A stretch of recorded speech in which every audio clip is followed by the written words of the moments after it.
And let's discuss this live with Joe Lauria, editor-in-chief of Consortium News. Welcome to the program, sir. Trump is urging Zelensky to show flexibility in the peace talks. Apparently, that's a hint that Ukraine must make some territorial concessions. Do you see Zelensky doing that? And what exactly could Trump be referring to, do you think?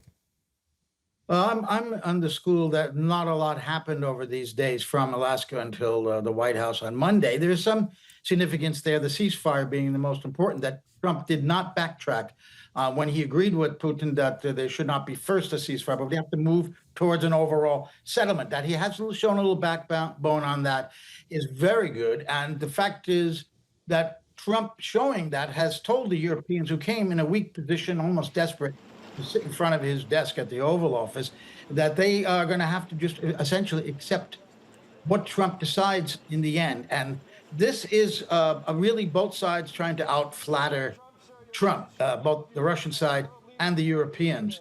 So will Trump continue to follow through? So I don't think Zelensky on his own, with the backing of Europeans, and we've seen that he doesn't want to give up any territory, even Crimea, and he doesn't have any interest in compromise whatsoever. But we know that they've lost the war, and the Europeans know that. Zelensky knows that. It's all up to whether Trump can stick to what he's saying about not wanting a ceasefire, but there's a lot more that we can't trust about what he'll do or not. For example, the Europeans are still insisting on peacekeepers on Ukrainian territory, of Europeans being part of that. That's something Russia obviously will not accept. We don't know where Trump stands on that. Zelensky's going to have to face reality. He should have done that back at Istanbul more than 2 years ago. In the end, I believe that this war can only end on the basis of the draft treaty proposals that Russia presented to NATO and the United States in December 2021, which was to remove NATO forward deployments from the former Warsaw Pact countries, take out any missiles in Romania and Poland, not expand particularly to Ukraine. This is the basis. This is the overall security architecture that Russia tried in 2009 with a treaty proposal. They revived that in 2021. The U.S. said no. They just rejected it out of hand. It led to the invasion of Ukraine. So we're going to have to come back to that point. I've been saying that all along, and I think that's where we're at right now. And we're not close to that. Now, you've just mentioned the ceasefire and the temporary peace and the complete full-on peace that Moscow has been calling for this entire time. And now the Kremlin has acknowledged that Washington is interested in establishing that long-term peace in Ukraine as well. But what do you think about the real prospects for that, though? That's really the big question. I mean, Trump makes a lot of good noises. He seems to have some good instincts. But then the last person he talks to seems to convince him. He's got neocons there. Witkoff I don't trust, but certainly Kellogg, Rubio, and Senator Lindsey Graham above all are extremely Russophobic, and they are telling him that this was an invasion of Ukraine that just was isolated. There's nothing that caused that. And of course, as the Russians continuously talk about the root causes, and they're made fun of by the American press, by people like Rubio. These root causes, I mean, there are always causes for any conflict. This is joked about. And I think that's really troubling, that that's not taken seriously, what the causes of the war is. Plus, the media here in the United States, probably in Western Europe as well, they portrayed Putin in Alaska as being brought out of the cold. He was isolated. And now Trump has made a mistake by giving him this stage. Well, what about BRICS?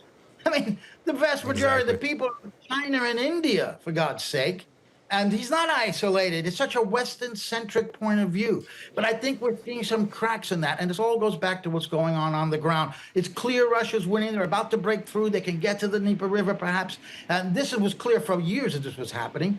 And so the earlier that Ukraine and the European leaders whose own careers are staked on this war continuing, and we've seen that many, many times in history where leaders know they're losing, but they have to continue to support it. There was the meeting with Macron in Paris and the previous chancellor of Germany, which they told Zelensky in a dinner, you better give up and you better make peace with Russia. Look, Germany and France have made peace after all those years. And then, of course, they ditched that because they have to keep their own reputations alive, and people die for that. Ultimately, the only solution is going to be those peace treaties. I don't see Trump doing it. I don't see a future president necessarily doing it. It's going to be one on the battlefield, unfortunately. That's my fear. But I hope that Trump can follow through. He's making the right noises, and he met with Putin at least. Biden wouldn't even do that. And also, Trump says that he understands that Ukraine must retain security guarantees. A very tricky issue, by the way, because ultimately, security guarantees is what Russia has been asking for this entire time, citing the expansion of NATO. But yeah, but if Trump says that he understands the situation, how could he guarantee this security after his time in office? That's an excellent question. It's Russian security that at the essence of all of this, going back since the end of the Cold War, when Yeltsin was opposed to NATO expansion. I mean, he was Washington's man in Moscow. And of course, Putin's Munich speech in 2007, and then that treaty in 2009. And now the 2021 treaties, and Russia said, if you don't negotiate this seriously, we will take technical military means. I think that Biden and the U.S. and the Europeans wanted Russia to invade so that they could put their economic, their ground war and their information war into. They thought they were going to bring down the Russian government, destroy the economy, beat them on the ground. They've lost, and they know that now. So there has to be a way out for them. And Trump could give it to them if he sticks to some of these ideas and what you just mentioned, the security guarantees in Ukraine. He can't allow. He said Americans won't take part. He's got to say the Europeans cannot take part.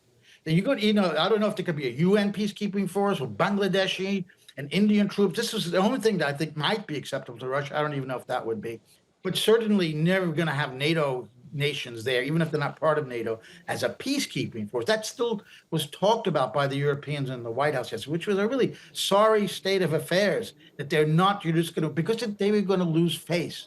Let's face that. That's what's at the bottom of the European problem. Joe Lauria, editor-in-chief of Consortium News, thank you so much for joining us with this analysis. You're welcome. You're welcome. Bye-bye.